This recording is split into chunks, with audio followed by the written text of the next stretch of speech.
Elə başlayaq Vəfa müəllimədən. Vəfa Şükürova. Axşamınız xeyir müəllimə. Axşamınız xeyir müəllimə. Müəllimə, özünüzü təqdim edin zəhmət olmasa. Mən Şükürova Vəfa 2004-cü ildə Şəmkir şəhərində anadan olmuşam. Natiq Süleymanov adlı 2 saylı tam orta məktəbdə təhsilimi aldıqdan sonra 2021-ci ildə Gəncə Dövlət Universitetinin məktəbə qədər təhsil ixtisasına daxil oldum. Bu il, yəni 2025-ci ildə məzun oldum və Bağça Milli İmtahanda iştirak edib 51 bal toplamışam. Oxuduğum illər ərzində özümü inkişaf etdirməklə məşğul olmuş müxtəlif təlimlərdə, kurslarda iştirak etmişəm. Eyni zamanda könüllü olaraq tərbiyəçi müəllim kimi fəaliyyət göstərmişəm. Aha, çox gözəl. Vəfa müəllimə. Bəli, gəlirmi səsim? Bəli, gəlir. Səsim gəlirmi? Aha. Vəfa müəllimə, özünüzü bir müəllim kimi necə xarakterizə edərsiniz? Necə bir müəllimsiz? Bir müəllim olaraq daim yeniliyə açıq müəlliməm. Özümün üzərində işləyirəm və özümü inkişaf etdirməyə daha çox vaxt ayırıram. Öyrəndiyim yenilikləri isə pedaqoji təcrübəmdə tətbiq etməyə çalışıram. Bu sayədə həm daha maraqlı, interaktiv təlim metodu təşkil etmiş olurum, həm də uşaqlarla daha yaxın, onların öyrənə biləcəyi tərzdə dərs təşkil etmiş olurum. Bəs bir müəllim kimi zəif və güclü tərəfləriniz nələrdir?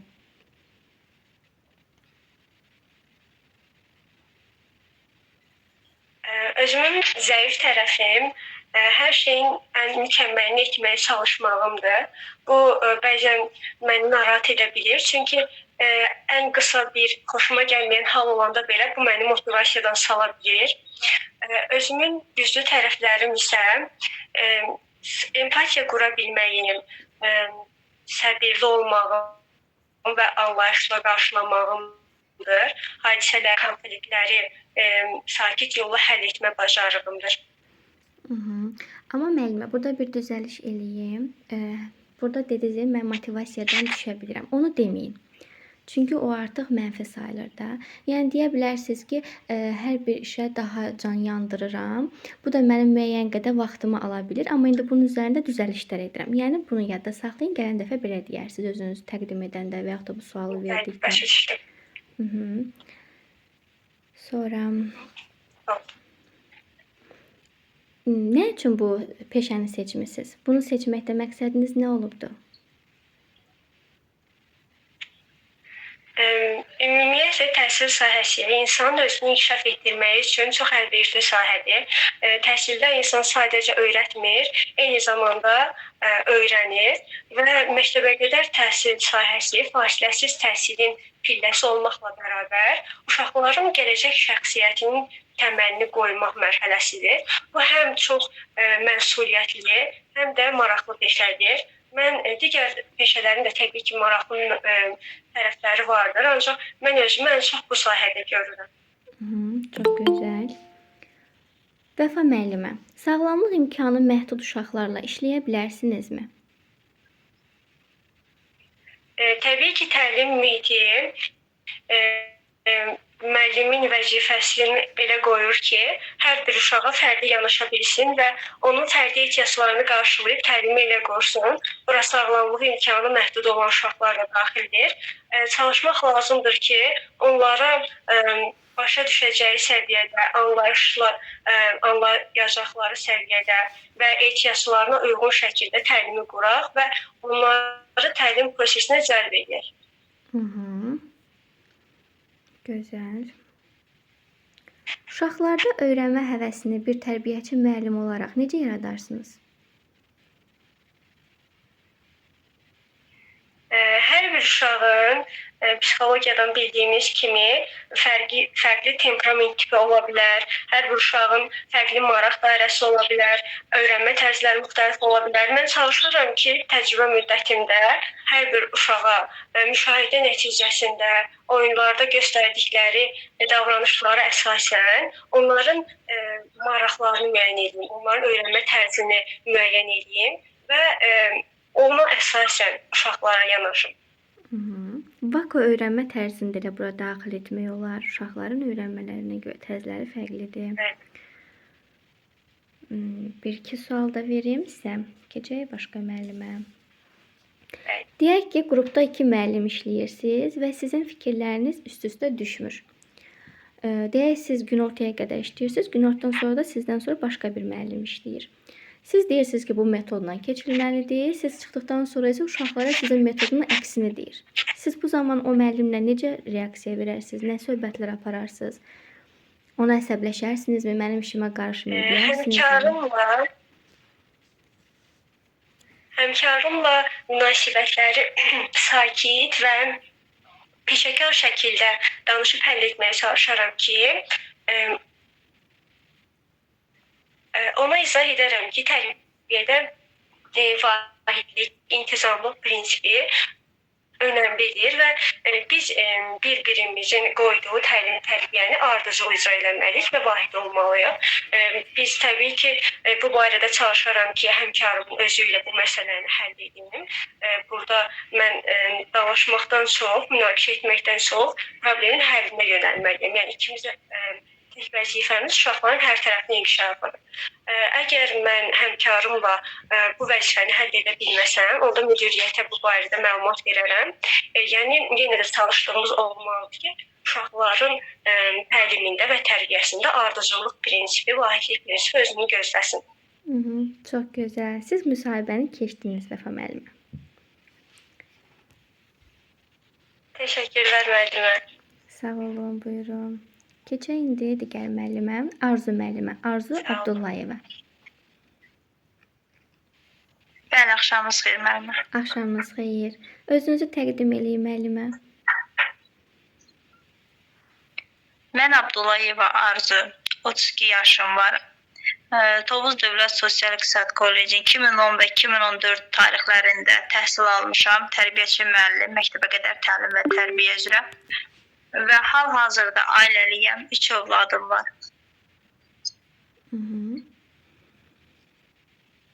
Əvvəl geniş şəkildə deyirdim, sonra bir müəllimə dedi ki, yox, çox geniş demə.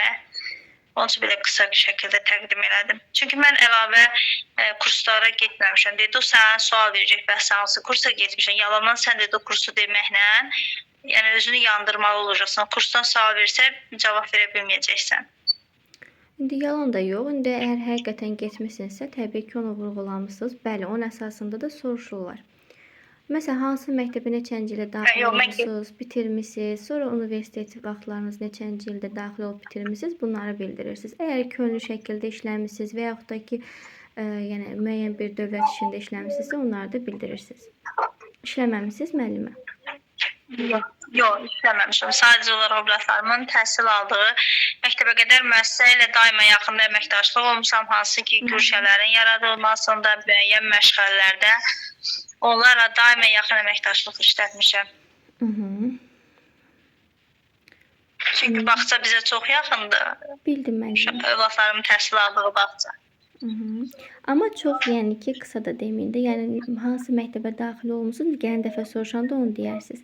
Hansı məktəbə daxil olmusunuz, neçənci ildə bitirmisiniz, onu da qeyd edin. Sonra da universitetə Tovuz Dövlət Sosial-İqtisad Kollecinə, 2010-cu ildə Tovuz Dövlət Sosial-İqtisad Kollecinə daxil olmuşam və 2010-2014-cü illərdə təhsil almışam və təhsilimi bitirdikdən sonra, yəni ümumiyyətlə təhsil aldığım müddətdə fəal tələbələrdən olmuşam. Daima ictimai, siyasi bayramlarda iştirak etmişəm, nümunəvi sertifikatlar almışam və daha sonra ailə qurmuşam. Hal-hazırda ailəliyəm, 3 övladım var. Övladlarımın təhsil aldığı bağça ilə daha yaxından əməkdaşlıq etmişəm.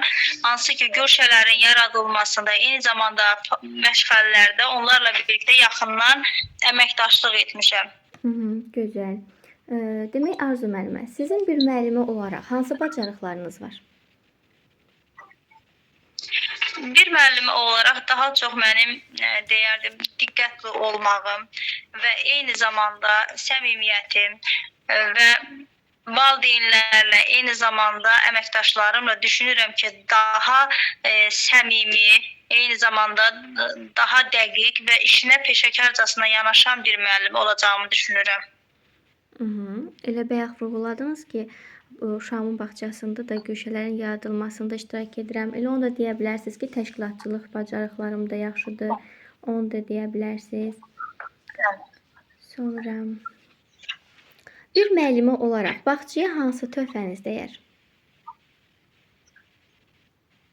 Bir müəllimi olaraq mənim töhfəm onda olar ki, uşaqlarımın işlədiyi müddətdə uşaqlarımın uğurlarına imza atam, yeniliklər gətirəm, daha doğrusu yeniliyə açıq olan və onları tətbiq etməyə bacaram və uşaqlarımın uğurlarına imza atan bir müəllimə olam. Daha sonra deyək ki, bağçada işləyirsiniz. Uşaq dərsdə qaydalara əməl etmir. Siz bu zaman necə davranırsınız uşağa qarşı? Əlbəttə ki, hər zamanki kimi uşaqlara qarşı diqqətli və mehriban olmalıyam və burada da mən öz səmimiyyətimi və öz diqqətimi uşağa hansı ola bilər ki, mən necə deyim, yəni qaydanı pozmaqda onun fikrini nə yayındırır? İlk öncə onu aşkar etməliyəm və o problemi aradan qaldırmalıyam. Daha sonra isə uşaqla daha səmimi söhbət etməliyəm ki, onun diqqətini öz məşğələmə fokuslaya bilim. Və ona məsuliyyət daşıyacağı bir iş təklif edərəm. Məsələn, oyuncaqları yığmağı, deyə bilərəm ki, qrupda sakitçilik yarada bilərsənmi? Bu şəkildə onun diqqətini cəlb edərəm. Çox gözəl. Əgər qrupda uşaq yıxılıb zədə alarsa, siz bu zaman nə edərsiniz? Məşğələyə davam edərsiniz, yoxsa uşağa müdaxilə edərsiniz? Əlbəttə ki, uşaq yıxılıbsa bu an ilk öncə panikaya düşməyərək yıxılan uşağı və digər uşaqların sakitçiliyini yaradan və uşağın müşahidə edərəm, uşağın təngi nəfəslik yoxdursa, nəfəs alması yerindədirsə, zədəsi böyük deyilsə, kiçik bir zədədirsə,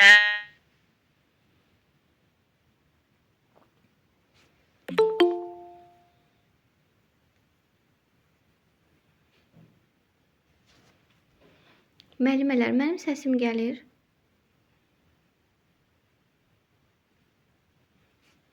Müəllimənin səsi getdi. Digər müəllimənin danışanlarına. Gözləyək. Görürsəm ki, gec gəlir. Keçdirəyək digər müəllimi. O gələndə davam edərik sonra. Ola bilsin ki, interneti getdi. Keçək onda Xəyalə müəlliməyə. Xəyalə Rəhimli. Müəllimə, qabaxalım. Bir müəllimdən sonra məni çağırarsınız. Uşağa yemək yedizdirirəm. Olar, narahat olmayın. Aygül Məmmədli. Bəli, müəllimə, işte buyurun. Özünüzü təqdim eləyin, zəhmət olmasın. Özümü təqdim edim. Mən Mamedova Aygül Azad qızı 1990-cı il Şamaxı rayonunun Sabir qəsəbəsi Alxan Alxanov adına orta məktəbin 1-ci sinifinə daxil olmuşam. 11 il müddətində məktəbdə əlaçı olmuşam. Siyasi tədbirlərdə iştirak etmişəm. Şeir demə qabiliyyətim var. Çalışmışam ki, dərslərimdə irəlidə olum. Və 11-ci sinifi bitirdikdən sonra mənə qismət olmayıb ali məktəbə daxil olmaq və ailəmin belə deyək də təkidi ilə mən ailə həyatı qurmuşam və yoldaşım hərbiçi olub 18 il ailəli olduğum müddətdə mən təhsil almağım üçün yoldaşımdan dəfələrlə xahiş etmişəm, amma buna baxmayaraq yoldaşım mənimlə razılaşmırdı və illər sonra 18 ildən sonra artıq mən yoldaşıma yenə də oxumaq istəyirəm, imtahan vermək istəyirəm deyəndə o mənimlə razılaşdı və imtahan verməyim üçün mənə şərait yaratdı və hətta vurğuladı ki, bu imtahanda yəni iştirak eləyəcəksən və girməsən bununla da bitəcək. Və belə olduğu müddətdə mən vaxtım az idi, çox az idi. 15 gün idi və mən 15 gün ərzində ancaq bir fəndən hazırlaşa bildim ki, və mən imtahan verdim. İmtahan verdikdən sonra mənim balım 127 balla mən nəticələrim çıxanda yoldaşım özü belə inanmamışdı. Hətta o fikirləşirdi ki, mən yəni 18 il oxumadan, hətta uşaqlarım da balaca, yəni oxumadan mən inanmırdı ki, bu nailiyyətə əldə məktəbə qədər təhsili fakültəsinə demək qəbul oldum. 5 il qiyabi oxudum və qiyabi oxuduğum müddətdə mən çalışırdım ki, imtahanları özüm verim, dərslərimi özüm oxuyum. Çalışırdım, yaxşı hazırlaşım, yəni oxumağı sevən bir insan idim. Və beləcə nəticələrim çıxdıqdan sonra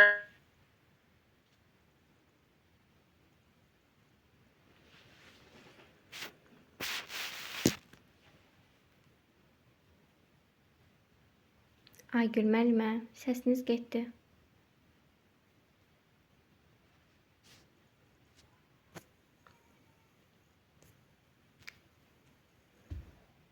Mənim internetim getdi. siz məndən müsahibə götürürsünüz də, bu mənim üçün böyük bir şərəfdir. Aygül müəllimə, indi siz hansısa məktəbə daxil olmusunuz? Bəli.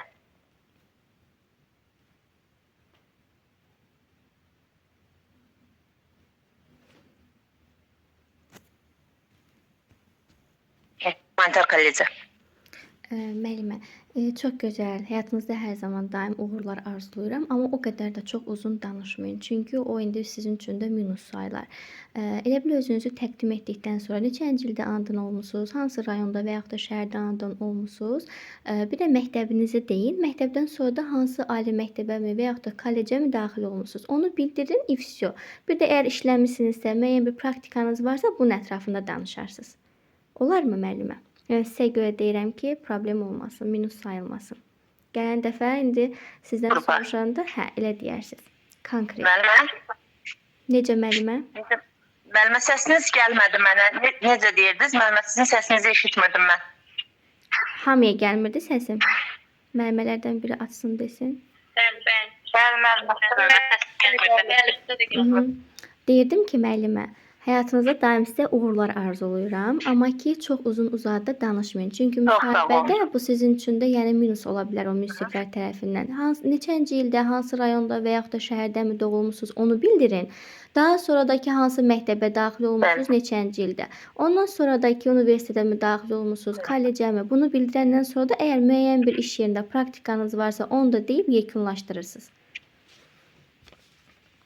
Yaxşı, mən yox, işləməmişəm, amma onu da belə vurğulaya bilərəm ki, məktəbi qurtardıqda 18 ildən sonra Şamaxı rayon Humanitar kollecinə daxil olmuşam. İfşi. 2024. Çox gözəl. İndi sizə suallar verim mən. Demək, müəllimə, uşağın bir şəxsiyyət kimi formalaşması üçün nə edərsiniz? Uşağın bir şəxsiyyət kimi formalaşması üçün hər bir müəllim ilk növbədə uşağın təlim tərbiyəsinə, onun fiziki inkişafına, sosial, emosional durumuna diqqət yetirməlidir və belə deyək də hər tərəfli uşaqla işləməlidir ki, uşaq həm fiziki tərəfdən, həm idraki, əqli cəhətdən, həm sosial və emosional tərəfdən gələcəyə doğru, yəni addım atacaq bir şəxsiyyət kimi formalaşsın. Bunun üçün də lazım olan bütün demək qaydalara mən çalışardım, əməl edim ki, uşaq da bu yöndə inkişaf edə bilsin.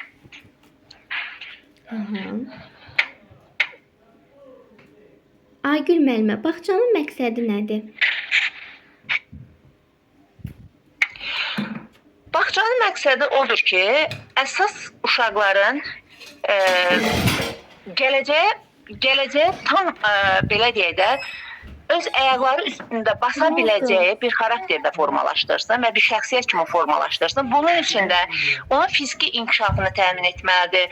Onun dediyimiz kimi idraki inkişafını təmin etməlidir. Onun əqli, sosial inkişafını təmin etməlidir. Yəni uşaq bağça dövründən artıq onun belə deyək, sağlamlığını qoruya biləcək hərəkətləri, onun düşünə biləcək fərziyyə, təxəyyül, irəli sürə biləcəyi düşüncələri onlarda yaratmaq. Sonra uşaqlarla, ətrafdakı uşaqlarla əməkdaşlıq edərək, onlarla ünsiyyət quraraq, birlikdə belə deyək də onlarda əməkdaşlıq ünsiyyətin formalaşması ilə daxilindəki olan emosionallığın idarə edilməsi ilə onlar gələcəyə hazırlanmış olan bir şəxsiyyət kimi yetişdirilir.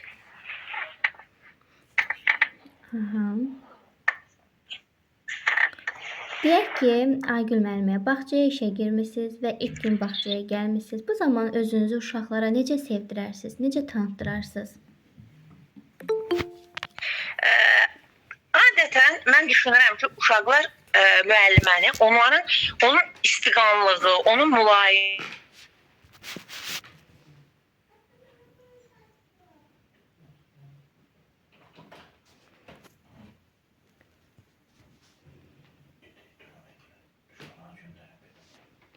O dərsdəyəm.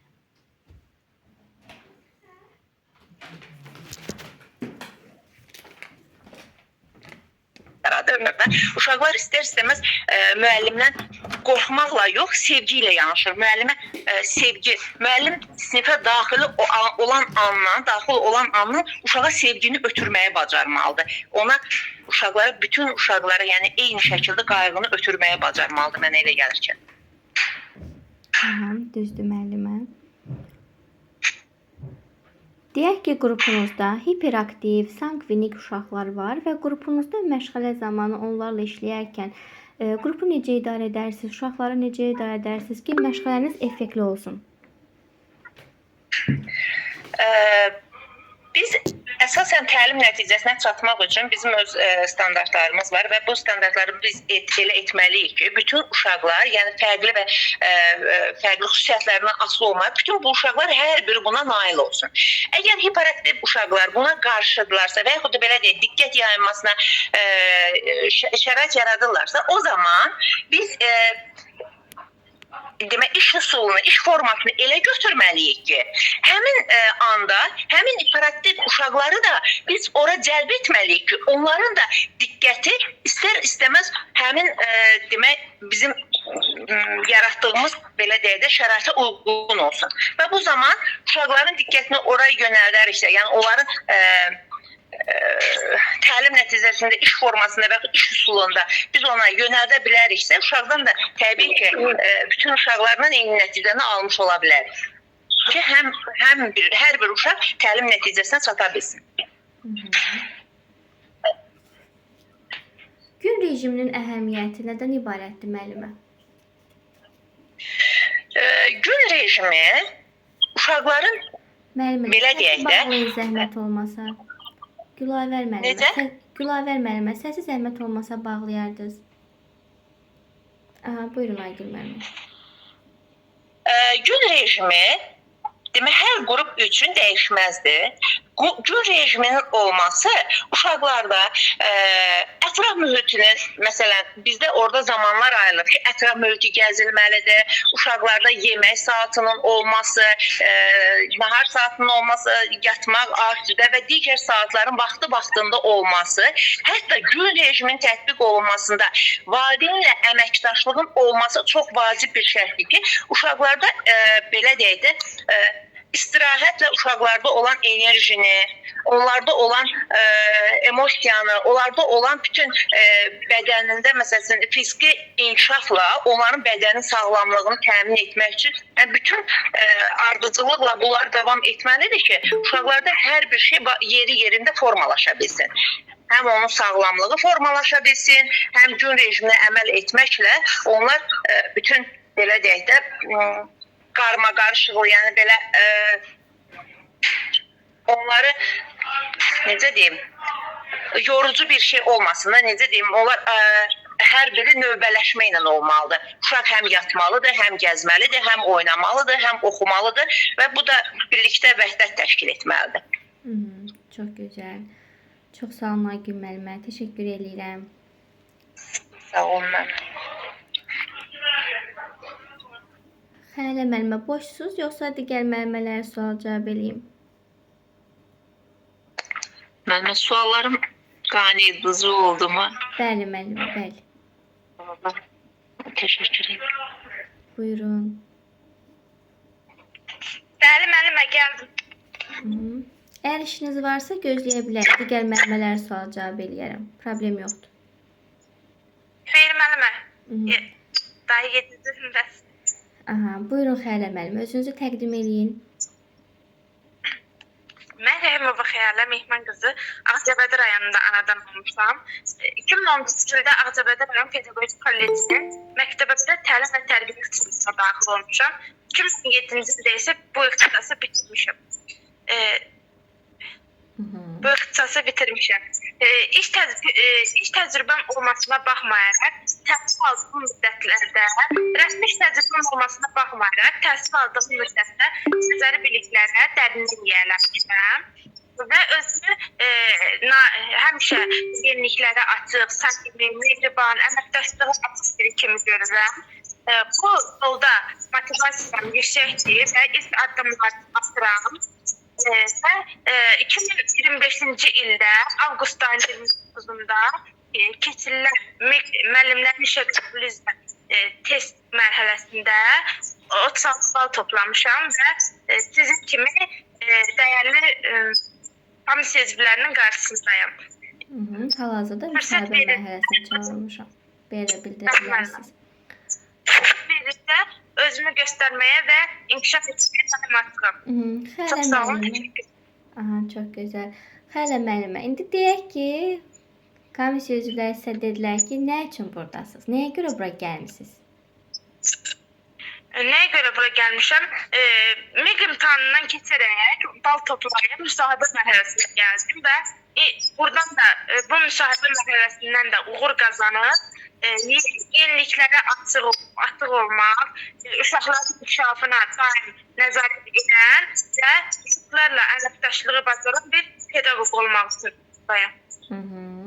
Yəni belə sual verəndə bunun əvvəlki müsahibə mərhələləri olmuşdu ki, müəllimələrə belə suallar vermişlər və müəllimələr duruxub qalmışdı ki, bu nə sualdır bizə verirlər. Yəni belə sual versələr özünüzü itirməyin. Eynilə belə cavab veriləcək.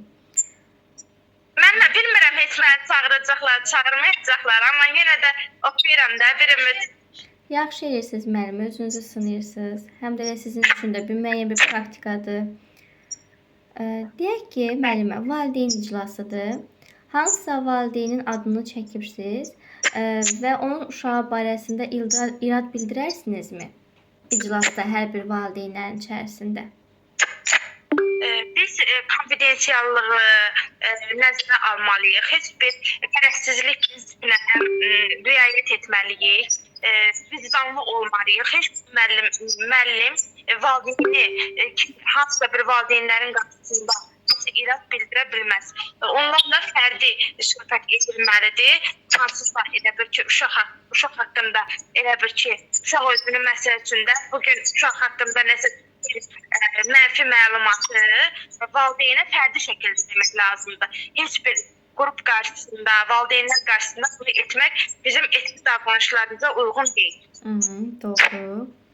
Müəllimə, ilk iş günündə nələrə diqqət eləyərsiniz? İlk iş günündə mən ilk iş günündəyəm inşallah. İnşallah. İlk iş günündə sinifə qrupa daxil olduqda birincisi uşaqların özümü təqdim edirəm uşaqlara. Sonra uşaqların adını soruşaram. Onlarla ünsiyyət quraram. Onlara xoş münasibət bəsləyərəm. Valideynlərlə əməkdaşlıq edərəm. Uşaqlar haqqında məlumat alaram. Qrupun atmosferini yüksəldərəm. Və qrupda çatışmayan hansısa bir qrupa müşahidə eləyərəm. Qrupda çatışmayan hansısa bir şeylər varsa, onları da elə bir ki, zamanla düzəldərəm. Burada valideynlərlə əməkdaşlığı da qata bilərsiniz. Yəni valideynlərlə əməkdaşlıq edib uşaqların nələri sevib, nələri sevmədiyini də öyrənə bilərəm. Hə, diaqnostik qiymətləndirmə də müəllimə etməlisiniz, onu da bildirərsiniz. Hə, yaxşı müəllim. Uşaqlarla diaqnostik qiymətləndirmə aparıram, belə deyim. Ən sonda bəli, onu da deyə bilərsiniz ki, yəni ilk iş günümdə uşaqlara diaqnostik qiymətləndirmələr də apararam. Nələri bilirlər, nələri bilmirlər. Bunları da müəyyənləşdirərəm. Yaxşı müəllim. Sonra özünüzdə bir müəllimə kimi hansı bacarıqlarınızı formalaşdırarsınız? Özümdə formalaşdıraram, yoxsa var müəllimə? Yox, formalaşdırarsınız. Özümdə hansı bacarıqları formalaşdıraram? Başa düşmədim. Bu əslində çaşdırıcı sualdır. Yəni ki, müsbətinizi deyib Mən onu daha da bacarıqlara- formalaşdırmaq istəyirsiniz, yəni. Müəllimə, çünki mən bütün bacarıqlara, düşünürəm ki, mən bütün bacarıqlara sahibəm. Səmimiyəm, gülərüzəm, mehribanam, ünsiyyətə açığam, kommunikativliyim var, instruktiv müəlliməm, uşaqların qəlbinə yol tapmağı bacarıram. Sonra yeniliklərə açığam. Düşünürəm ki, bütün bacarıqlar məndə var. Bəli, yəni deyə bilərsiniz ki, kommunikativlik bacarıqlarımı daim formalaşdırmağa çalışaram ki, valideynləri necə cəlb eləyim. Yəni bu çaşdırıcı sualdır. Demir sizə hansı bacarığınız yoxdur. Yəni onu siz burada sizi çaşdırmaq istəyir. Əsas məqsəd budur. Yox müəllimə, elə demərəm. Vəfkin müəllimə, orada da olsam, elə bil ki, sahibədə də olsam, bu sualı mənə versəydi, mən belə cavab verərdim ki, mən bütün bacarıqlara sahibəm, düşünürəm ki. Sonra deyək ki, qrupda uşaqlardan biri sizi çox sevir və anası onu evinə aparmaq istəyir. Amma uşaq evə getmir. Siz onu necə evə apararsınız? Bu çox gözəl bir təbii haldır ki, mən uşağın qəlbinə yol tapmışam, uşağa özümü sevdirmişəm. Bu çox gözəl bir haldır. Ancaq mən uşağı elə bir münasibət yaxşı qarşılayaram. Belə. Gözəl bir şeydir yəni. Başqa? Yəni uşaqların sevgisini qazanmışamsa, nə xoş mənə. Məktubu onunla birgə oxuyaram. Ona təşəkkürümü bildirərəm. Ona sarılaram. Təşəkkür edərəm. Səsim gəlir. Müəllimə, mən danışıram, səsi bağlamışam. Demək, hə. Deyirdim ki, başqa nələri yəni burada bildirərsiniz? Burada məsələn uşaqla birgə məktubu açaram, onunla birgə oxuyaram. Mən də onu çox sevdiyimi ona bildirərəm, təşəkkürümü bildirərəm, ona sarılaram, çox sağ ol deyərəm. Bu mənim üçün çox dəyərli bir məktubdur. Çantama qoyaram, yəni bir kənara atmaram. Çünki uşaqlar istər-istəməz diqqətli olur, hər bir ayrıntıya diqqətlə yanaşırlar. Yəni mən onu oxumasam, sağ ol deyib masanın üzərinə qoysam, uşaq istər-istəməz belə formalaşacaq, dəyərsiz hissedəcək özünü. Deyəcək müəlliməyə mən onu sevgi ilə yanaşdım, anamla birgə yazdım və yaxud da hər hansısa bir sevgi konfet olsun, ürək olsun, smaylik olsun, onu gətirir, verirsə, istər-istəməz artıq o uşağı özümüzdən uzaqlaşdıra bilərik. Ona görə uşaqların kiçik bir uğurunu belə sığalla, dəstəkləyici ifadələrlə onlara yəni təşəkkürümüzü bildirməliyik.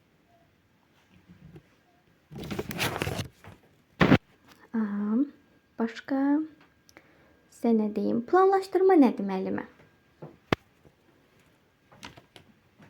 Planlaşdırma bizim fəaliyyətimizin istiqamətini göstərir. Ümumiyyətlə 2 cür planlaşdırma olur, illik və həftəlik. İllik bizim il ərzində görəcəyimiz fəaliyyətləri əks etdirir. Həftəlik isə həftəlik görəcəyimiz işlər bura daxildir. İllik demək həftəlikdə 6 standart nəzərdə tutulur. Burada məşğələlər yer alır. Həftəlik bu şəkildə ətraflı məlumat verə bilərəm.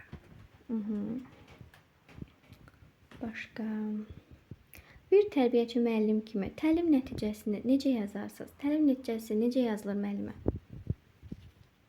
Uşaqların yaşına uyğun, potensialına uyğun, qrupun belə deyək səviyyəsinə uyğun olmalı. Uşaqlarda formalaşacaq bacarıqlar şəklində konkret olmalıdır, spesifik olmalıdır. Dinamik olmalıdır, uşağın fəallığı olmalıdır, indiki zamanda olmalıdır. Tərəfli olmalıdır. Həm bilik, həm də fəaliyyətdən ibarət olmalıdır. Təkcə bilikdən deyil.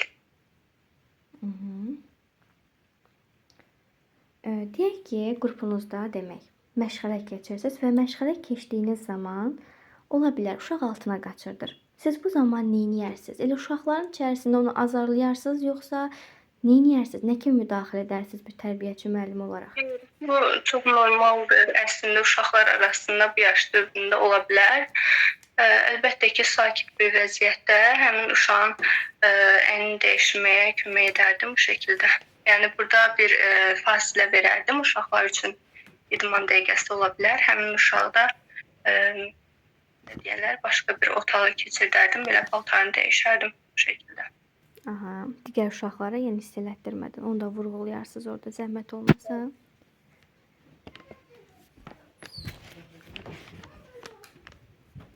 Bir dənə gözləyin zəhmət olmasa. Demək ki, müəllim, təhlükəsiz və inkişaf etdirici mühit qurmaq üçün hansı addımları atarsınız? Təhlükəsiz birinci sağlam psixoloji mühitdən başlayır. Mühit sağlam, psixoloji rahat olmalıdır. Uşaq üçün təhlükəsiz olmalıdır. Emosional baxımdan təhlükəsiz olmalıdır. Üzr istəyirəm müəllim. Təhlükəsiz olmalıdır. Eyni zamanda fiziki mühit təhlükəsiz olmalıdır. Oyuncaqların yerləşdirilməsi, mebel avadanlıqların yerləşdirilməsi, bunların yəni ucuzluğu olmamalıdır. Sanitar baxımdan oyuncaqlar təmiz olmalıdır, yumuşaq olmalıdır. Xırda məsələn oyuncaqlar baxır hansı qrupdayam. Müəllimə, əgər müsait deyilsinizsə, sizə sonra sual cavab eləyərəm. Yəni narahat olmayın. Buyurun müəllim. Yox, Elə olanda bildirin, narahat olmayın. Günel Qəribova. Çox sağ olun. Sizə sağ olun. Yox, müəllimə davam olsun. Hə, davam eləyək. Hə. Rahatam, buyurun. Davam Üzr olsun. istəyirəm. Elə bildim dediniz ki, sonra eləyək ona görə. Demək istəyirəm. Yox, buyurun müəllim. Bir müəllimə kimi ucqar rayona düşsəniz, nə edərsiniz? İşləyərdiniz yoxsa imtina edərdiniz?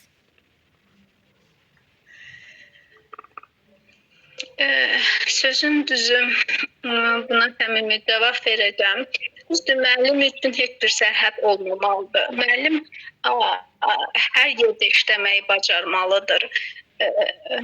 Yəni əgər mənim şəxsi imkanlarım buna imkan versəydi, böyük məmnuniyyətlə, böyük bir sevgi ilə qəbul edib işləyərdim. Yəni ailə vəziyyətim, yəni buna imkan verdi.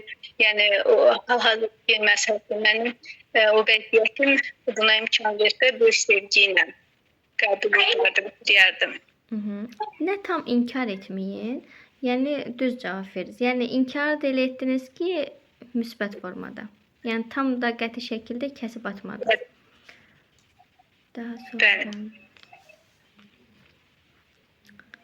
nə üçün bağçanı seçmisiniz müəllimə? Niyə başqa ixtisasa yönəlməmisiniz, məhz bunu seçmisiniz? Bağça uşaqların bağça ilk tərbiyə, ilk təhsil pilləsidir. Uşağın həyatı dərk etməsi deməkdir.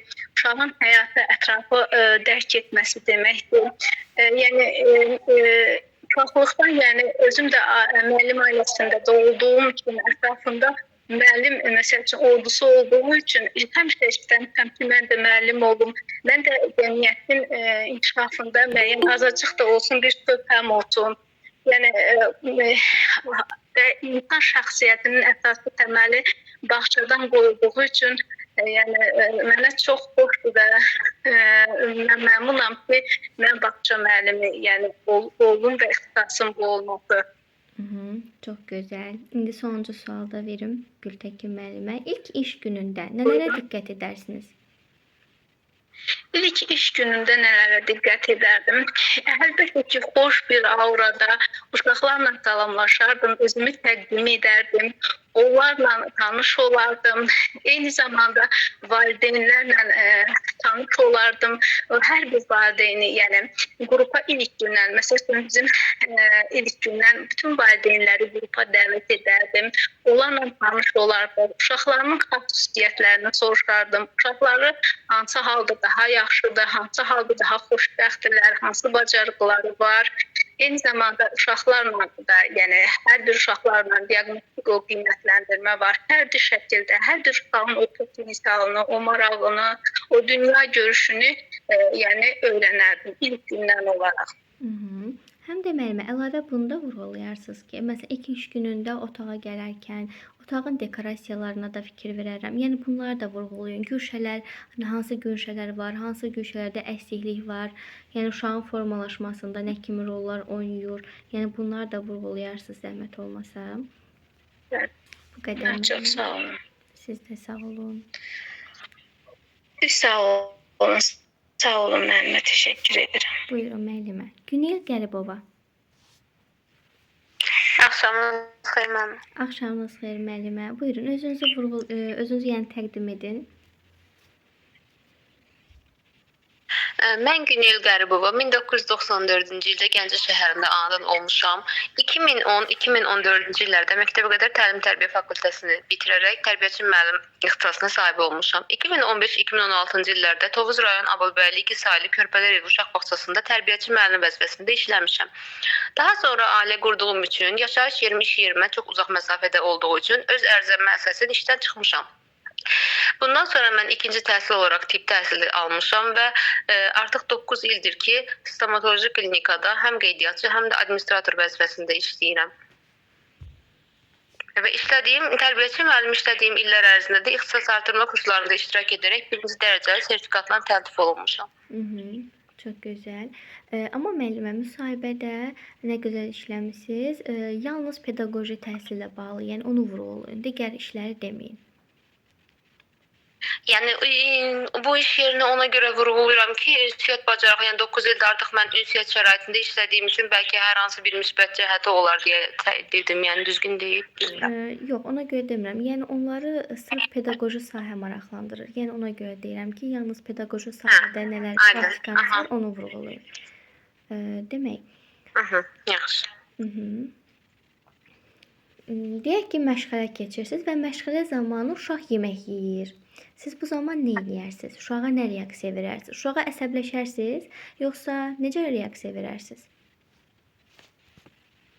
Xeyr, uşağa əsəbləşmədən, aqressiya yaratmadan sakitcə ona yaxınlaşıram və mən başa düşürəm, yəqin ki, sən acmısan, amma indi hal-hazırda biz dərs keçirik və öyrənməliyik deyib, yəni yemək saatını sonra eləyərik. Yəni belə bir şey deyə bilərəm. Bəli. Yəni bizim yemək saatımız var və yemək saatında biz bunu yeyərik. Bəli, elə gün rejimindən də əlaqələndirmək olar. Demək Günel müəllimə, kurikulumu bəyənirsiniz? Kurikulumu bəyənirəmmi? Bəli müəllim. Mənim səsiniz yaxşı gəlmir, eşitmirəm. Bəli. Aha. Bəli, kurikulumu bəyənirəm. Çünki kurikulum uşaqların inkişafında, fizioloji, psixoloji və intellektual inkişafında yəni çox böyük töhfələr vermiş bir sənəddir və buna görə də mən bəyənirəm kurikulumu, bəli. Günel müəllimə, qiymətləndirmə prosesini necə yerinə yetirərsiniz? Qiymətləndirmə prosesində uşağın yəni hər bir uğurlarını, ən kiçik uğurunu belə mütəmadi olaraq qiymətləndirib dəyərləndirərək, yəni bu zaman uşaqda inkişaf gedəcəkdir, amma əks təqdirdə uşaqda heç bir inkişaf olmayacaqdır. Ona görə də uşağın ən xırda uğurunu belə, yəni davamlı olaraq qiymətləndirərəm. Demək, müdir həmişə sizin işlərinizə nöqsan tapır. Bu işi necə həll edərsiniz? Müdir həmişə mənim işlərimə nöqsan tapırsa, mən ilk öncə özümə baxaram, özümü nəzərdən keçirirəm ki, mən bəlkə doğrudan da görüm nəyisə səhv edirəm, bəlkə mənim metodlarımda hansısa bir əksikliklər var. Öz işlərimin ilk öncə nəzərdən keçirirəm. Daha sonra əgər mən yəni nəyisə səhv etmirəmsə, mənim səhvlərim çox deyilsə, varsa əgər səhvlərimi düzəldərəm. Yox, əgər yoxdursa mən çalışaram ki, əməkdaşlıq yolundan, ünsiyyət yolundan, etik çərçivədən kənara çıxmadan bu məsələni sakitcə həll edeyim müdürlə. Gözəl. Uşaqların bir şəxsiyyət kimi formalaşması üçün nə edərsiniz? Uşaqların bir şəxsiyyət kimi formalaşması üçün nə edərəm? Onlarda bir saniyə müəllimə fikrimi toparlayım. Fiziki inkişaflarına, onların idraki inkişaflarına dəstək olaram. Daha sonra ən birinci növbədə başlıca onlarda empatiya hissini, Azərbaycançılıq ruhunda tərbiyə edərəm uşaqları, vətənpərvərlik ruhunda. Daha sonra uşaqlarda sosial emosional hissləri formalaşdıraram. Aha, doğrudur. Uşaq mütəmadi olaraq nədənsə qorxarsa, bu qorxunu aradan necə qaldırarsınız? Uşaq mütəmadi olaraq nədənsə qorxursa, mən onunla sakit söhbət apararam, onu başa salmağa çalışaram ki, yəni öz pedaqoji biliklərim çərçivəsində yardımçı olmağa çalışaram ki, yəni qorxacaq heç bir şey yoxdur. Mən əgər davamlı şəkildə bu uşaqda o qorxunu artıq yəni aradan qaldıra bilmirəmsə, görürəm ki, bu uşaq yenə də ona köklüdürsə, artıq psixoloqun dəstəyinə yəni ehtiyac duyarım və psixoloqdan kömək alaram. Təşəkkürlər Günel müəllim. Çox sağ olun. Sağ olun. Simarə müəllimə, Simarə Rizvanlı.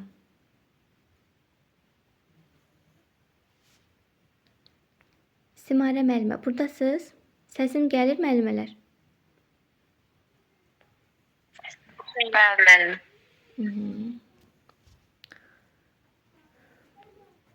Aynur Məmmadova.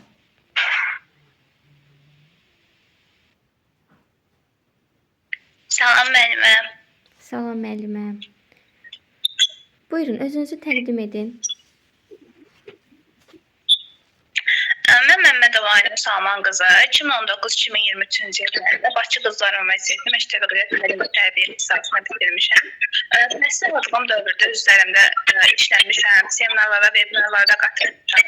Təhsil aldığım müddətdə yalnız nəzərdə kifayətlənməm, özüm necə deyim, praktik cəhətdən inkişaf etdirməyə çalışmışam. Praktikada olan müddətdə hər daim inkişaf etdirmişəm, uşaqlara fərdi yanaşmışam, səbrim olsun, məsuliyyətim olsun, bu keyfiyyətlərimi daha da inkişaf etdirməyə çalışmışam.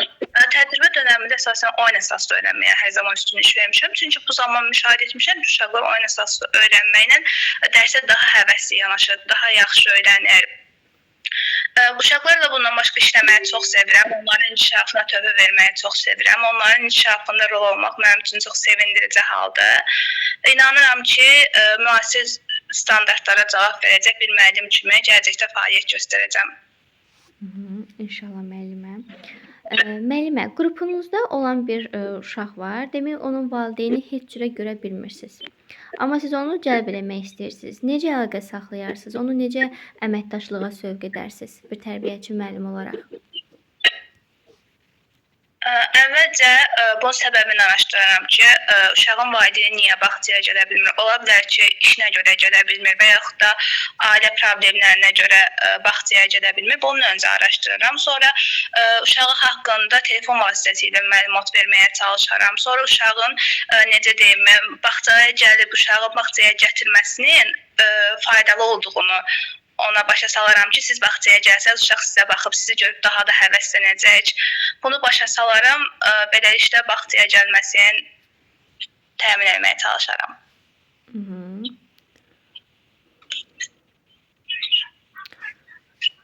Demək, valideyn himayəsindən məhrum olmuş bir uşaq var qrupunuzda. Ona qarşı necə davranarsınız? Ona qarşı belə deyim, digər uşaqlarla çox ayrı seçkilik etmərəm.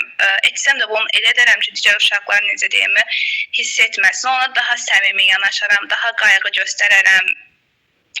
Ona necə deyim, ailədəki kimi səmimi yaxınlaşaram ki, o digər uşaqlardan özünü fərqləndirməsin. Digər uşaqlarla dostluq münasibəti qurmasında ona kömək edərəm. Belə. Amma ona daha səmimi yanaşaram, yəni orada bildirməyin. Yəni qərarsiz yanaşdığınızı bildirin. Həm də ki, uşaqlara yəni müraciət etmək olar ki, biz də bir ailəyik. Digər uşaqlarla da onun əməkdaşlığını sağlayarıq, ona da qarşı məhəbbət aşılayarıq. Bəli. Çünki sizə həmən dəqiqə sual verərlər ki, ona daha çox yəni sevgi, qayğı versəniz və digər uşaqlar, yəni sizi orada çaşdıra bilərlər. Ona görə onu daha çox qayğı verərəm deməyin. Yaxşı müəllim.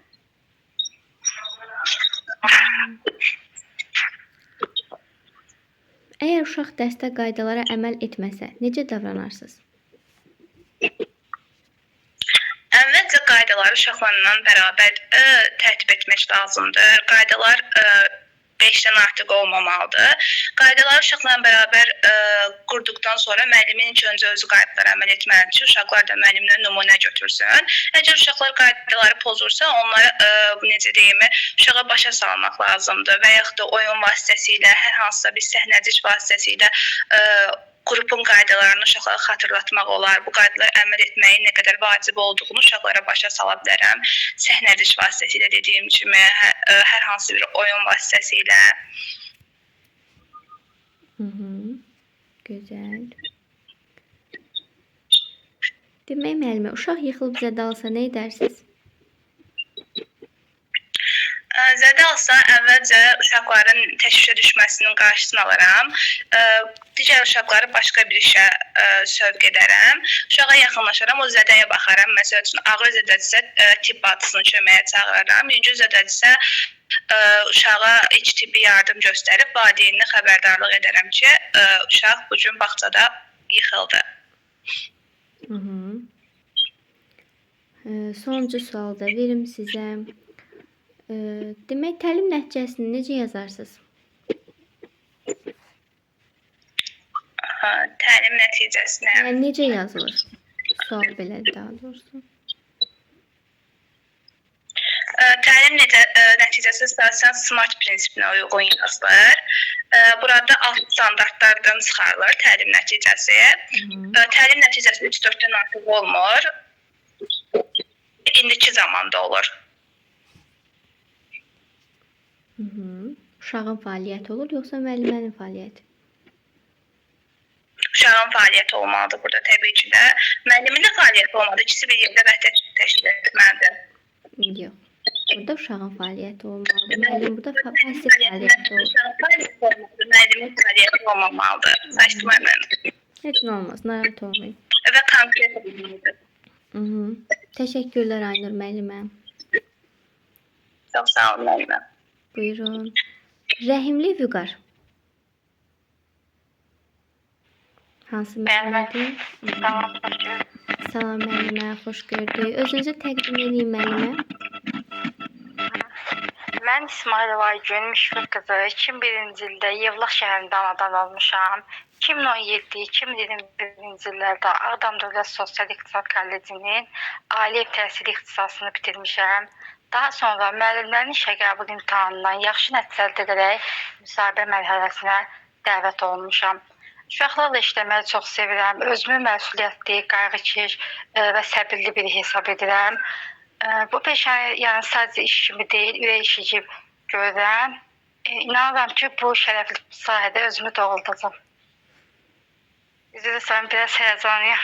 Yox, narahat olmayın. Yaxşıdır. Demək, uşaq məşğələ zamanı müəllimə saqqız çiynəyərsə, siz ona necə yanaşarsınız? İlk öncə biz uşaqlara qaydaları tətbiq edirik. Yəni qaydalar qoyduqca dərsdə saqqız çiynəmək olmasın.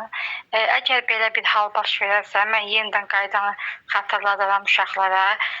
Əgər yenə də əməl olunmasa, necə deyim, yəni qeyri-verbal hərəkətlərlə uşağa göstərərəm ki, yəni saqqızı çıxartsın. Və yaxud da yanına yaxınlaşıb, yəni uşaqların yanında onu tutmasın. Yəni bu düzgün deyil. Qeyri-verbal necə göstərərsiniz müəllimə? Yəni necə deyim, mimikalarımla.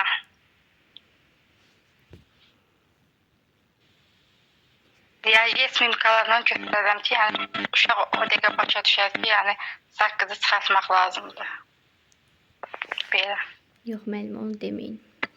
Qeyri-verbalları deməyin. Çünki onu qarşı tərəf hədə qorxu kimi də qarşılaya bilər, algılaya bilər. Yəni göz ağartmaq kimi bu uşaqların psixologiyasına yəni təsir göstərə bilər. Yəni onu səhv anlaya bilərlər. Siz onu müsbət formada deyə bilərsiniz, amma onu münsiflər heyəti səhv anlaya bilər. Yəni minus saya bilərlər sizin üçün.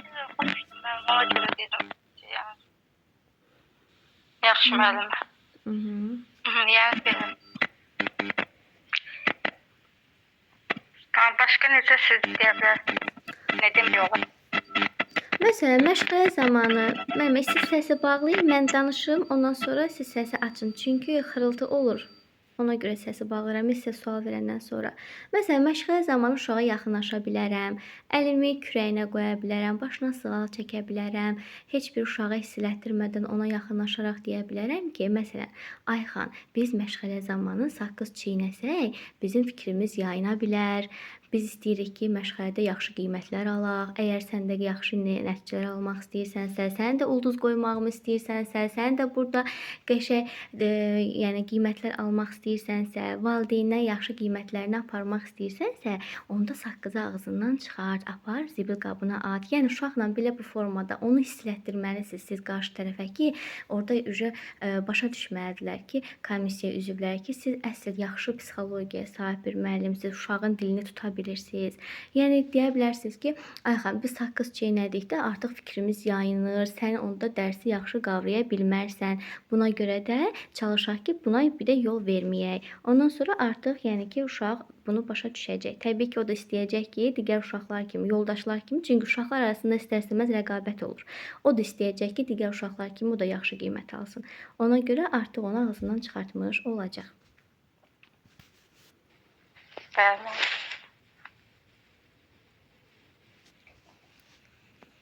Daha sonra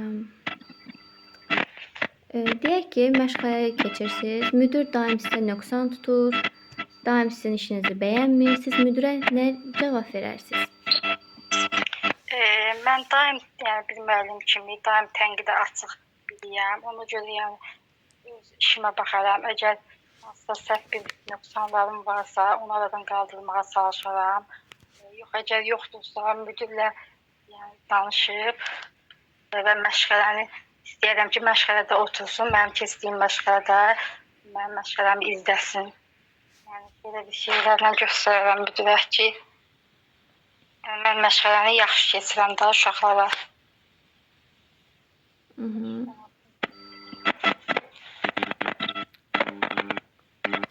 Sonra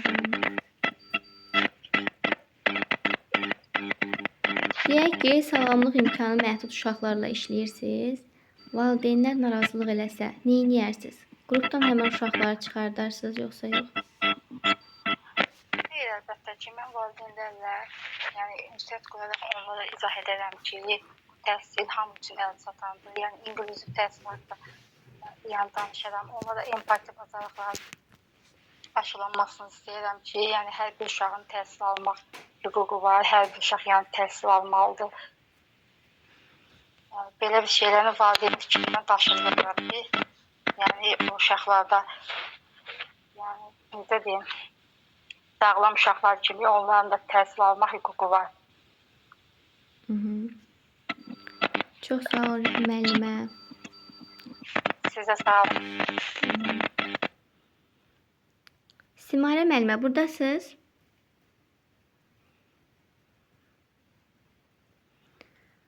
Bəli, axşamınız xeyir müəllim. Axşamınız xeyir müəllimə. Özünüzü təqdim eləyin. Olar, bir dəqiqə gözləyin, zəhmət olmasa. Narahat olmayın. İşiniz varsa digər müəlliməyə keçə bilərəm. Problem yox. Yox. 2 dəqiqəlik uşağı özümdən aralayım. Müəllimə, olar bir sual verir. Bəli, buyurun. Müəllimə, elə bil ki, əvvəlki məsələn gördüyümüz müəllimələrin davranışından misal gətirə bilərik ki, yəni məsələn bizə sual verə bilər ki, siz niyə vaxtı müəlliməsi olmaq istəyirsiniz? Yəni əvvəlki xoşumuza gəlməyən, davranışı xoşumuza gəlməyən müəllimlərin davranışını misal gətirə bilərik biz. Yox, amma onu yox müəllim, amma nümunə gətirə bilərsiniz. Deyə bilərsiniz ki, məsələn mən öz bağça müəlliməmi özümə nümunə götürərək bu yoldan çıxmışam. Yəni bunu ifadə edə bilərsiniz. Bəli. Elə bir ki, məsələn mən gördüm ki, müəllim valideynlə ünsiyyət qurarkən, yəni məsəl üçün səbəbləri oradan götürə bilərəm ki, məsələn mən özüm düşünürdüm ki, mən bağça müəlliməsi olsam bu hərəkətləri etmərəm də. Əksinə valideyni ora cəlb etmək üçün, məktəb bağçaya cəlb etmək üçün, uşaqda müsbət elə bir ki, müsbət nəticələr görmək üçün valideynlə əməkdaşlıqda ilk növbədə məsələn hansı addımları eləyərəm mən o mənada deyirdim ki, hə məsələn misal gətirmək kimi. Amma yəni onu belə ola bilər ki, onları görüb özümüzkiləşdirib deyə bilər ki, məsələn bu hadisələrə görə, yəni misal gətirməkdə hansısa bir müəllimdən bu hadisələrə görə bu hərəkətləri eləyərdim mən, hə? Mən olar elə bir şey? Yox, məndən olsa Məsələn, misal gətirim ki, məsələn, müəllimə üzr istəyirəm, misal gətirim, məsələn, bağçada müəllimə uşağı verir, valideynə təhvil verərkən, başlayır, valideyn soruşur ki, uşağın bu gün necə idi? Əslində biz yaxşı xüsusiyyətlərindən başlayıb uşağın mənfi xüsusiyyətlərini də deməli idi. Bu müəllim elə etmirdi. Başlayırdı şikayət eləməyə və uşağı da istərsiniz evə gedincəyə qədər yanımızda indi qonşuyuq da valideyn öldürürdü ki, sən niyə belə eləmsən, sən niyə elə eləmsən falan filan. Amma mən istəyərdim ki, müəllim valideynlə əməkdaşlıq eləyərkən birinci müəllim valideyni bir növ maarifləndirməlidir ki, biz hansı hərəkətləri, hansı davranışları etməliyik uşağa qarşı. Həmin anda uşaq müəllim deyir ki, mən getmirəm, mən o müəllimi sevmirəm də. Müəllimə qarşı uşaqda aqressiya yaranmış ki, mən getmirəm o müəllimin sinifinə falan oturdu, ağladı elədi. Dedim, düz eləmirsən də, yəni sən müəllim deyibsə də, sən o uşağın üstünə çox gedirsən. Yəni, belə halları dedim, misal göstərmək olar, yoxsa yox. Bax, indi bunu deyim ki, məndən olsa, siz özünüzə nümunə bir müəllimi göstərə bilərsiniz. Çünki indi bundan sonraki PDF-lərdə görəcəksiniz. Belə bir sual olacaq ki, məsələn, sizdə iş yerində deyirlər ki, bu müəllimin, məsələn, Aydan müəllimin xarakteri və yaxud da ki, onun yanaşması Aygül müəllimə sizdən daha yaxşıdır. Siz o zaman nə reaksiya verərsiniz, nə cavab verərsiniz? Sizin burada cavabınız avtomatik olmalıdır ki, mən özümü hər hansısa bir müəllimə ilə qiyaslamıram. Hər bir kəsin burada mənfisi də ola bilər, müsbət də ola bilər. Mən sadəcə öz bacarıqlarımın inkişafı ilə maraqlanıram. Yəni ki, bu formada olmalıdır cavabınız. Başa düşdünüzmü müəllimə nə demək istəyirəm? Özünüzə kiminizə qiyaslamıram. Mən indiki özümlə özümü qiyaslayıram. İndi necəyəm və gələcəkdə necə olacaq? Məsələn, mən müəllimələrə baxırdım, dedim ki, mən müəllimə olsam bu hərəkətləri, bu davranışları etmərəm uşaqlara qarşı. Hətta məsələn, mən valideyn komitəsi olduğum müddətdə 2 il valideyn komitəsi oldum. Bütün valideynləri elə danışırdım, elə başa salırdım, elə yola gətirirdim ki, hətta müəllimə özü belə məhtəl qalırdı ki, bu valideyn heç bir iclasda iştirak eləməyib. Sən ona nə deyimsən ki, bu valideyn iclasda iştirak eləyə bilir? Başa düşürsünüz. Məsələn, mən özümü dedim ki, mən həmişə müəllim olsam bunları etmərəm. Yəni onu bilmək istədim ki, yəni mən onu vurğulaya bilərəm, yoxsa yox. Onda belə çıxır ki, mən onları vurğulamasam daha yaxşıdır da. Bəli, ancaq müsbət şeylərdən, müsbət yönlərdən. Çünki burada avtomatik sizin psixologiyanızı yoxlayırlar. Şuur altında mənfi bir şey söyləməyin, çalışın ki. Bəli. Gülşən müəllimə, zəhmət olmasa sizə bir söz deyə bilərəm, misal verə bilərəm. Buyurun. Müəllimə, mən keçən 2023-də müsahibədən keçmişdim, uğur qazanmışam. Qazağın Quşbarın kəndinə düşmüşdüm. Ancaq mən bağçanın mövcud şəraiti ilə tanış olmuşdum. Yəni getdim bağçada gördüm ki, yəni uşaq yoxdur. Bağçada eyni zamanda heç nə tərbiyəçi, nə digər texniki işçilər, heç kəs yox idi, mən olduğum, yəni orayla tanış olmaya gedəndə. Yəni hətta müdirənin özü belə yox idi, müdirə mən əlaqə saxladım ki, bəs mən bağçanın həyətindəyəm, amma bağçada heç kəs yoxdur. Müdirə gəldi, eyni zamanda işçilərə də zəng vurdu və bir hər kəsi oraya dəvət elədi. Gördük ki, həqiqətən uşaq da yoxdur. Və mən onu bildirmək istəyirəm ki, mən yenidən müsabiqə imtahanında, test imtahanında iştirak etmişəm və mövcud balımı toplamışam müəyyən qədər. Hal-hazırda indi məni müsahibəyə dəvət etsələr, mən daimiləşmişdim də, bir haqqada düşmüşdüm. Yəni orada mənə sual verə bilərlərmi ki, bəs siz daimiləşmişdiniz, niyə imtina etdiniz? Yəni mən imtina etdim o yerdən. Çünki 42 günlük məzuniyyət yerlərində tərbiyəçi müəllim olaraq fəaliyyət göstərirdim. Və ona görə həm də çox uzaq olduğuna görə, yəni marşrut sistemi də yox idi, nəqliyyat vasitəsi işləmirdi ora.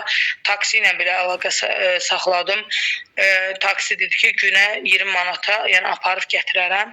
Hətta mən müdiriyyətlə danışdım ki, bəs burada uşaq yoxdur da, mən öz rayonumuzun, öz kəndimizin uşaqlarından gətirə bilərəm. Hətta öz qızımın təklif elədim ki, bacımın qızını, nə bilim, bacımın oğlunu da gətirərəm.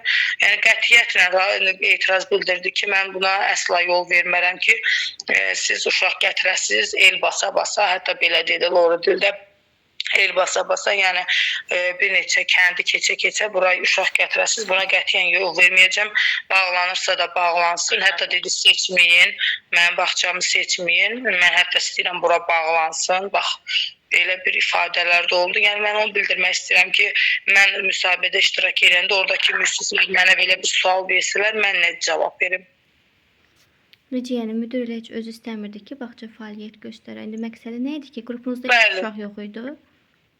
Bəli, bağçada uşaq yoxdur.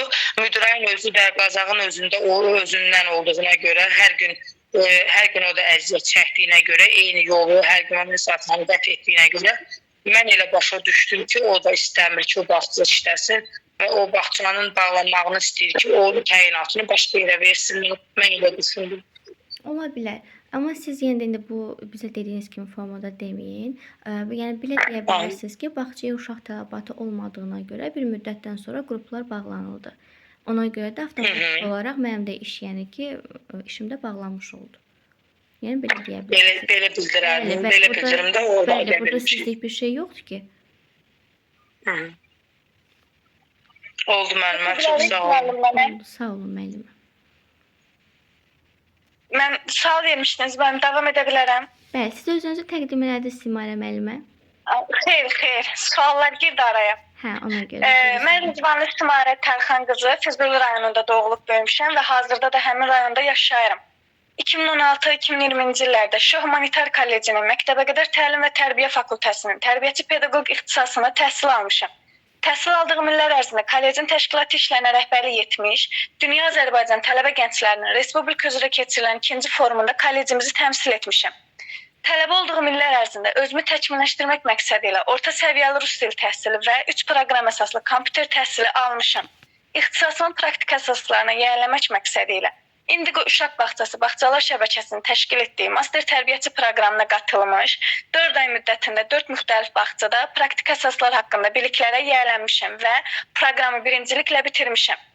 2025-ci il müəllimlərin işə qəbul müsabiqəsinin 1-ci mərhələsində uğur qazanmış və 2-ci mərhələsində iştirak etməyə haqq qazanmışam.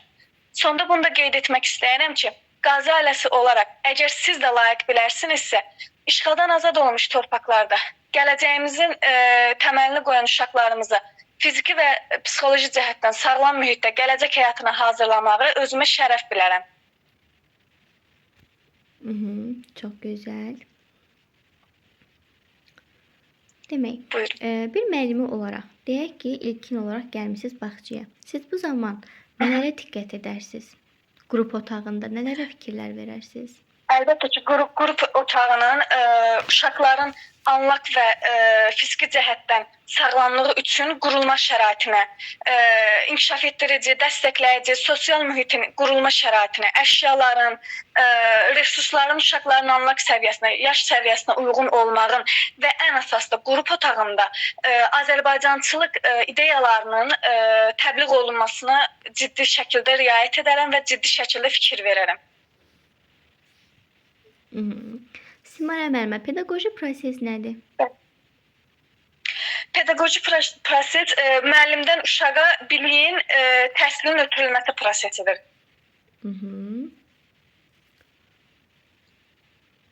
Başqa nə deyə bilərsiniz? Pedaqoji proses öyrətmə mühitidir, məşğələ, təlim mühitindən gedir burada söhbət. Bilikli şəxsdən daha kiçik olan şəxsə biliyin ötürülməsidir. Scaffolding rolunun həyata keçirilməsidir, fasilitator rolunun həyata keçirilməsidir. Yəni bu kimi aça bilərəm bu sualı. Aha, bax belə açın yəni ki. Bir cümlədənsə bu daha yaxşı idi. Aha, çox sağ olun. Yaxşı. Sağ olun. Qiymətləndirmə nədir? Qiymətləndirmə üç istiqamətdə aparılan bir prosesdir. Uşaqların bilik və bacarıq səviyyəsinə qoyulan dövlət tələbidir. qiymətləndirmənin istiqaməti var. Diaqnostik qiymətləndirmə, müəllim məsələ yeni işə başlayan zaman. Xırıltı nədir? Zəhmət olmasa. Məndədir o xırıltı. Qoy mən səs bağlayım. Səs açıq olanda elə olur. Aha. Aha. Diaqnostik qiymətləndirmə müəllim müəssisədə işə yeni başlayan zaman və yaxud da uşaq müəssisəyə yeni daxil olan zaman aparılan qiymətləndirmədir. Uşağın bilik bacarıq səviyyəsinin uşaq yönümlü təhsilin əsasını qoyan bir qiymətləndirmədir. İnkişafın izlənməsi daimi olaraq aparılan uşağın inkişafının dəyərləndirilməsi prosesidir. 3 istiqamətdə 3 meyar əsasında aparılır inkişafın izlənməsi. Yerinə yetirir, qismən yerinə yetirir və yaxud da yerinə yetirmir. Yekun hesabat isə uşağın bağça mühitində olduğu illər ərzində 2 dəfə aparılır. Bir 3 yaşın sonunda və ya 6 yaşın sonunda. Yekun hesabatın aparılması prosesi uşağın inkişaf səviyyəsinin valideynlərin və müəllimlərin gözünün önünə sərilməsindən ibarətdir. Yekun hesabatın nəticələri uşağın təhsil həyatına başladığı illərə heç bir təsiri yoxdur. Aha, çox gözəl. İkinci sinifə getməsinə heç bir təsiri yoxdur. Çox gözəl. Deyək ki, müəllimə işə başlamısınız və gəlmisiniz. Sizdən qabaq bir müəllim işləyib və artıq o işinə son verilib. Siz gəlmisiniz onun yerinə. Və həmən qrupda bir uşaqdır. Ağlayır ki, mən sizi istəmirəm. Mən o birisi müəlliməmi istəyirəm. Onda siz necə Əlbəttə ki, mən uşağın hisslərini şəxsi olaraq yox, həmin o müəlliminə hisslərlə bağlanmasına yönəldərəm. Güvənli mühit yaratmağa çalışaram öz qrup uşaqlarımla. Həmin uşağın hisslərini qəbul edərəm, onun düşüncələrini, sözlərini, əvvəlki müəllimi haqqında olan düşüncələrini dinləyərəm, ona haqq verərəm, səmimi rəftar edərəm, uşaqla uşaq rəftar edərəm. Ən əsas da onunla ünsiyyət quran zaman göz hizasına düşərək, özümü üstün bilməyərək uşaqla əlaqə qurmağa çalışaram. Valideyni ilə söhbət apararam. Keçmiş müəllimi ilə əlaqə quraram hətta. Yəni uşağın meyl marağının hansı istiqamətdə olduqlarını, əvvəlki müəllimi ilə hansı fəaliyyətləri daha çox sevdiyini, hansı xüsusiyyətlərini daha çox sevdiyini həmin müəllimin öyrənməyə çalışaram və beləliklə də mən düşünürəm ki, uşağın daxili aləminə nüfuz etməyi bacararam. Oldu Simara müəllimə. Çox sağ olun. Təşəkkür edirəm. Siz sağ olun müəllim. Çox sağ olun. Dolğun və qəşəng danışdınız. Keçək. Minnətdaram mən. Bilməzsiniz ki, məni necə sevindirdiniz. Buyurun müəllimə, buyurun. Aynur Məmmədova.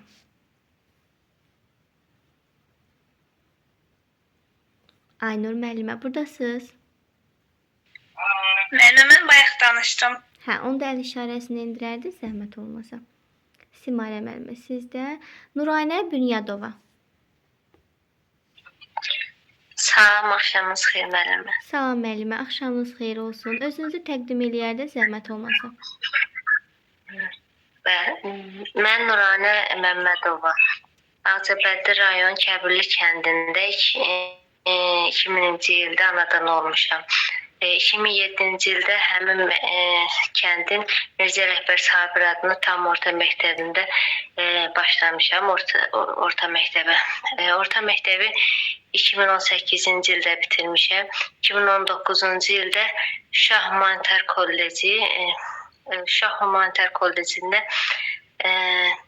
ailə və ev təhsili, məktəbə qədər və kiçik məktəb yaşlı uşaq tərbiyəçisi ixtisasına daxil olmuşam. 2023-cü ildə bitirmişəm. 2025-ci ildə müəllimlərin işə qəbul imtahanına iştirak etmiş və 45,125 balla uğur qazanmışam və hazırda sizin qarşınızdayım. Müəllimə, biraz həyəcanlıyam. Narahat olmayın müəllimə. Bir müddətdən Ola sonra bilər ki, yaxşı cavab verə Necə Ola müəllimə? bilər yaxşı cavab verə bilmədim. Narahat olmayın müəllimə. Bir müddətdən sonra, bir neçə dərsdən sonra artıq görəcəksiniz ki, diliniz, nitqiniz yavaş-yavaş açılır, fikirləriniz artır. Çünki burada hər kəs öz fikrini irəli hərdən bir cümlə götürəcəksiniz. Narahat olmayın. Çox sağ olun müəllim, Allah köməyiniz olsun. Siz də sağ olun. Müəllimə, istəyirsiniz deyin, istəyirsiniz deməyin ballarınızı. Narahat olmayın. Yəni mütləq deyilməli kimi bir şey yoxdur. O hansı müəllimə idi sualı verdi? Gülnarə müəllimə. Yəni narahat olmayın. Demək Nuraynə müəllimə. Sizin hansı bacarıqlarınız var? Və hansı bacarıqlarınızı inkişaf etdirərsiniz? Əlbəttə hər bir müəllimin bacarıqları olmalıdır. Burada kommunikativ bacarığım var təbii ki. Daha sonra təşkilatçılıq bacarığım var. Bir müəllim olaraq qnostik bacarıqlarım da var. Yəni bunları daha çox çalışaraq, praktika keçərək daha çox da inkişaf etdirməyə çalışıram. Bu bacarıqlardan müəllimə danışmaq lazımdır. Yəni o soruşduqda bunun hər biri barəsində ayrı-ayrı məlumat vermək lazımdır. Müəllimə, kitab cümləsi ilə yox, məsələn, qnostikin tərifini deyim, kommunikativin tərifini deyim, yox. Burada yəni özünüzünküləşdirərək onu deyin ki, məsələn, mən bir tərbiyəçi müəllim olaraq kommunikativ bacarıqlarım var, təşkilatçılıq bacarıqlarım var və daim də çalışıram ki, bunları inkişaf etdirəm. Təşkilatçılıq olaraq, məsələn, dərs fəaliyyətini elə təşkil edirəm ki, vaxtında dərs bölgüsünü həyata keçirirəm. Elə edirəm ki, hər bir uşaq burada fəaliyyət göstərə bilsin, tədbirlər olsun, tədbirlərdə təşkilatçılıq bacarığımı da önə qoyuram. Bunu yerinə yetirərkən də məsələn utancaq uşaqlar ola bilər, özgüvənsiz uşaqlar ola bilər. Bunlarda özünə güvən, iradə formalaşdırmaq üçün məsələn onlarda da yəni teatrlar olsun, hər hansı bir tədbirlərdə görürük də silüetlər olur, obrazlar olur. Danışıqdan çox hərəkətlər eləyirlər, hər hansı bir ifadələri yerinə yetirirlər obrazlar olaraq. Onun da orada iştirak etməsinə şərait yaradıram. Beləliklə o da artıq əməkdaşlığa özünü yəni ki atmış olur, irəli getmiş olur. Yəni bu formada belə özünüzü ifadə eləyin ki, qoy görsünlər ki, yəni onu özünüzünküləşdirirsiniz. Sırf kitab cümləsini deməyin. Onu onsuz da siz MİQ imtahanında o biliyinizi göstərmirsiniz. Əsas burada müsahibədə siz özünüz nələr edə bilərsiniz, onları burada açıqlayın. Yəni kitab cümləsindən qaçın. Qaçsanız belə, yəni ki, kitab cümləsini ifadə etsəniz belə burada öz cümlələrinizlə deyin. Başa düşdüm mən. Məsələn, kommunikativlikdən danışdıqda valideynlərlə əməkdaşlığı da araya soxa bilərsiniz. Yəni araya sala bilərsiniz. Bunları da qeyd edə bilərsiniz. Demək, əgər uşaq dərsdə qaydalara əməl etməsə, necə davranarsınız bir tərbiyəçi müəllim olaraq? Əvvəlcə sakit yanaşaram uşaqla. Uşağı qorxudan ya çəkindidən heç bir hərəkət eləmərəm. Və daha sonra uşağı qaydaları izah edərəm yenidən. Və özüm də o qaydalara uyğun hərəkət edərəm ki, uşaq ondan baxsın, örnək alsın. Və yenidən birlikdə lazım gəlsə uşaqla qaydaları birlikdə tərtib edərəm. Qaydalar qurulan zamanda çox lap çox qayda olmamalıdır ki, uşaq bezməsin, uşaq sıxılmasın deyə. Belə. Həm də qaydaları uşaqlarla tərtib edərkən təsdiqdə də yazılmalıdır. İnkarda yazılmasın ki, uşaqların qarşısına müəyyən bir sərhəd kimi qoyulmasın. Uşaqlar artıq onu özünə çəkmiş olur. Təsdiqdə olsun ki, uşaqlar onu pozitiv olaraq qəbul edə bilsin. Demək, sizinlə rəqabət aparan bir müəllimə var iş yerində və sizin arxanızca yəni danışır. Siz də bunu eşidirsiniz. Bir tərbiyəçi müəllim olaraq siz nə reaksiya verərsiniz həmin müəllimə qarşı? Bir də təkrar edə bilərsiniz mən. Bəli, eləyərəm, problem yoxdur. Sizinlə demək, bağçada rəqabət aparan bir müəllimə var və sizin arxanızca daima danışır iş yoldaşlarınızın yanındakı məsələndə indi elə bilirəm ki, indi deyil. Allah iraq eləsin. Nuraylə müəllimə pis işçidir, belədir, dərs keçə bilmir. Sizə də artıq bu qulağınıza gəlib çatır. Siz o zaman nə reaksiya verərsiniz? Mən əvvəlcə açıq olaram, gedib o müəllimə ilə danışaram. Ən çox əməkdaşlıq qurmaq, yəni fikrim, niyyətim əməkdaşlıq qurmaqdır. Heç bir mənfi söz, heç bir şey demərəm. Yəni bu elədiyinin doğru şey olmadığını, yəni bağçada işlədiyimiz müddətdə bir-birimizlə, kollektivlə əməkdaşlıq etməyə əsas olduğunu başa salaram. İnanıram ki, mənim söhbətimdən sonra onun da mənə qarşı olan fikri dəyişər. Deyək ki, dəyişmədi. Ola bilər də indi görsən komissiya rəhbərləri olur, sualın içindən sual çıxardırlar. Deyək ki, dəyişmədi, yenə elədi səhərsi günü. Onda nə edərsiniz? Dəyişmədisə çalışaram ki, uzaq duram. Yəni əgər əməkdaşlıq etmək istəmirsə, uzaq durmaya çalışaram. Nə bilim, yəni onun özünün şəxsi fikridir. Əgər istəmirsə, nə edə bilərəm ki? Bəli, bir neçə dəfə yaxınlaşıb onu ilə mən söhbətlər apararam. Görərəm ki, yox, əgər bu alınmırsa, o zaman rəhbərliyə də müraciət etmək olar. Həm də bunu da ipucu olaraq deyim ki, burada da vurğulamaq lazımdır ki, bizim burada əsas məqsədimiz uşaqlara bilik və bacarıqlarını ötürülməyidir. Yəni müəlliməyə də bunu başa salıram ki, müəllimə, yəni biz burada müəyyən bir söhbətləri etmək uşağın qarşısında düzgün bir hərəkət deyil. Uşaqlar burada biz nümunə olmalıyıq, ziyalılıq nümunəsi göstərməliyik. Etik davranış prinsiplərində nələr qeyd olunmuşdur? Bir müəllim olaraq, biz tərbiyəçi müəllim olaraq uşaqlara nümunə olmalıyıq. Yəni bunu da qeyd edə bilərsiniz. Yəni onda rəhbərliyə müraciət etməyə əsas götürə bilərik biz. Ən sonda. Mən düşünürdüm ki, məsələn, mən öz yoluma davam edərəm. Daha çox uğurlar, daha çox nəticələr əldə etmək üçün çalışaram. Siz dediyiniz düzdür müəllimə, o heç. Amma görərik ki, məsələn, müəllim problemlər yaradır. Uşaqların da məşğələsində, uşaqların da qarşısında pis, yəni ki, nümunə göstərirsə, təbii ki, o zaman rəhbərliyə müraciət etmək lazımdır. Çünki bizim əsas məqsədimiz uşaqların burada psixologiyasını da qorumaqdır.